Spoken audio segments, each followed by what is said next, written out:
ibizwa Give More the Son of God. Ngikhonapha-ke koBulawayo koNtuthu Ziyathunqa, the seat of kings and queens. Khonapha koNtuthu Ziyathunqa-ke.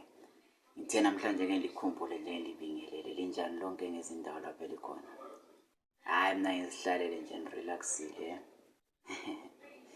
Ya ngisalikhumbula bafowethu labo dadewethu labo mama nabo baba nabo gogo lonke nabo khulu ngisalithanda yabo. Ngiyabuya futhi njalo endimeni zokucula-ke kwathe sibe ngisaphumula nje ngisalungisa okunye. Ngakho-ke kule qembu elinye-ke sendilungisile elithi Umxabanisi Arts Association elisebenza likhonapha koBulawayo koNtuthu Ziyathunqa-ke elikhayelele ukuthi liphakamisa abaculi. Ngakho-ke ukupromotha abaculi. So sazama ukulungisisa into zakhona ukuthi sikwazi ukuthi sihlele kanjani inhlelo zethu, sikwazi ukuthi sisebenze nisonkeni. Ngiyalithanda kakhulu lonke bafowethu labo dadewethu, ngiyalithanda kakhulu. Ngikhonapha-ke koNtuthu Ziyathunqa.